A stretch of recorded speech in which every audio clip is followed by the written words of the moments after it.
evolution within species, but where did the great laws of the universe and of movement that govern the universe come from? And I thought, well, that's a really good question. And yet, if you even ask that question, you can be disciplined in the academic setting. So I thought, if it's good enough for my wonderful pal Al Burton, it's good enough for me. How does something like that work? In other words, when did they hire you, pay you an upfront fee? They came to me around 2004, roughly. And they first didn't pay me anything. They just gave me a pile of books and showed me some animations and told me to look into it. And I must say, the books and the animation were not dispositive. It was my friend Al Burton's incredibly insightful comment, where did gravity come from? Where did physics come from? Where does mechanics come from? That really made me think, you know, if in fact there's any explanation for those that's a neo-Darwinist explanation, it's pretty far-fetched. Then I did a little tiny bit of reading about what Darwin thought about it himself, and Darwin himself said, I believe that existence is a combination of design and accident. I'm not sure of the proportions of each. And Darwin himself also said, what I think is vital to know is that this whole subject is so complex that for a human being to try to understand it is like a dog trying to understand Newton's physics. And I said, so for me, I just let the continuing discussion take place and let each man hope and believe as he wishes. Are you religious? Very. In what way? I pray constantly. I mean, I pray like a monk. I mean, I'm always praying when I'm, I'm in the TSA line at the airport, when I'm sitting on a plane on a long flight, when I'm lying in bed late at night, when I'm lying in bed early in the morning before my meals, I pray all the time. Is it an organized religion? Well, I'm Jewish, but I'd say more of my prayer habits come from AA than from Judaism, although I do pray in Hebrew every night. I say the Mourner's Kaddish for my parents every night, just because we Jews believe that speeds their souls on the way to heaven, and I hope by now they're there, but I just want God to know I'm thinking of them. Let's watch a little more of this documentary. Just a second before we do this, how long did you spend doing this? Well, it was very much off and on. I mean, we would work on it intensely for 2 weeks, and then we wouldn't work on it all for 3 months. So it took from about 2004 till April of 2008 to get it all done. Did you personally have to set up any of the interviews? Absolutely none. I didn't do a single thing setting up the interviews. I had nothing to do with that at all. Were there people that wouldn't cooperate with this documentary? They didn't want to be involved in it?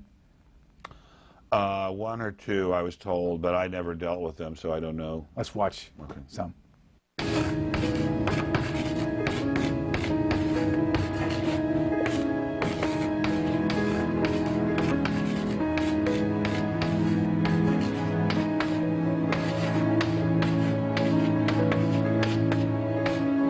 Hello.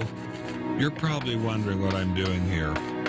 After all, even though I've done my time in the classroom as student and as teacher, I'm better known as a writer, public speaker, social activist, game show host, even a speechwriter for Presidents Richard Nixon and Gerald Ford. Life has been very good to me, and I'm very grateful. Like most people, I also have questions, very big questions, like how did we get here? Where are we going? Is there a meaning and purpose in life? Or are we, the universe and everything in it, merely the result of pure dumb fate and chance? For most of my life, I believe the answers to these questions were fairly straightforward. Everything that exists was created by a loving God.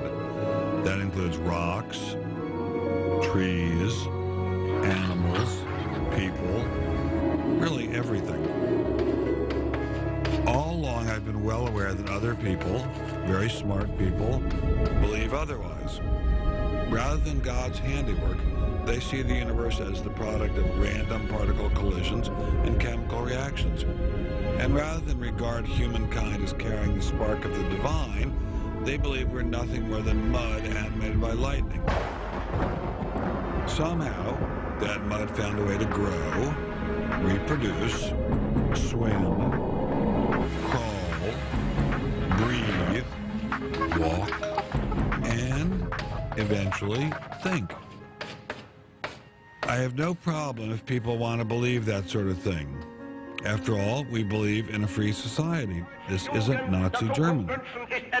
People are entitled here to believe and say whatever they want about belief in God and the development of life. At least, that's what I used to think. What do you think now? I think there's a very powerful academic bureaucracy and scientific bureaucracy that will not tolerate challenges to neo-Darwinist orthodoxy, and they become extremely angry when they are questioned, even in the slightest way. Extremely angry.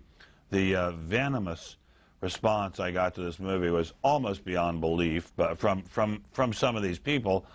The overwhelming response was positive, but from some of these people in the scientific establishment, it was vicious.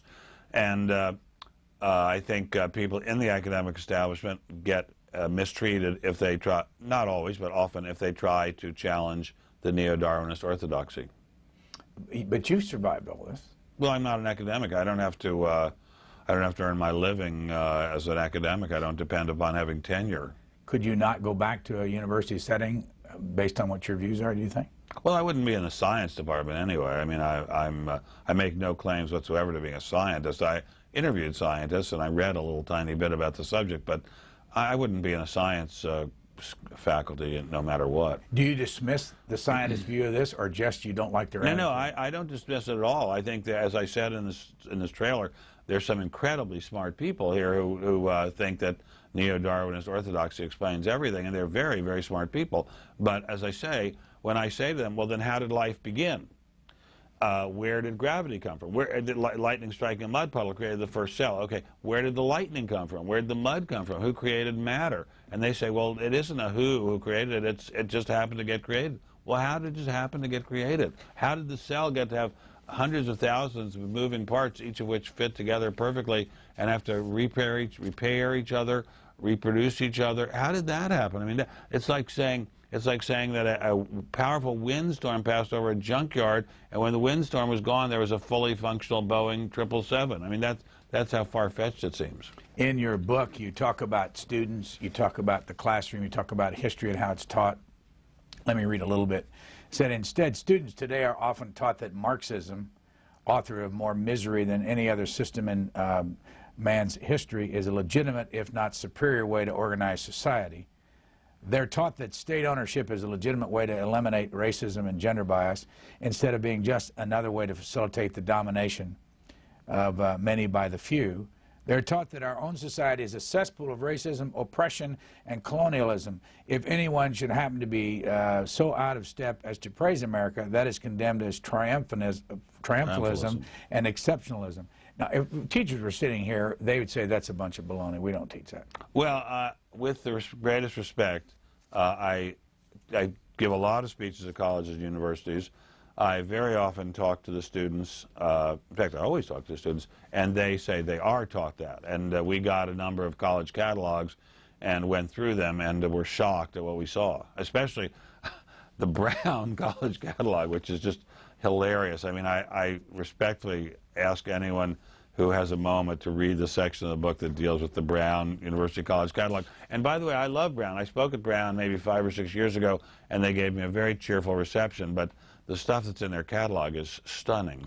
You said, for instance, that there is a course offered at Brown called The Black Female Body in American Culture. Right, none about the white female body or the Hispanic or the Asian female body, but the black female body. Lots and lots of classes in lesbian studies and gay women's and gay men's studies. But interestingly enough, not a single class, I believe that this is true of Brown, in military history, not a single class in just sort of straightforward history of the United States of America. So it's an odd situation. And I want to add also, if I may, that I have a number of friends who are university teachers themselves, and they say, as bad as I think it is, it's even worse. But wouldn't you say, though, freedom of choice would say you look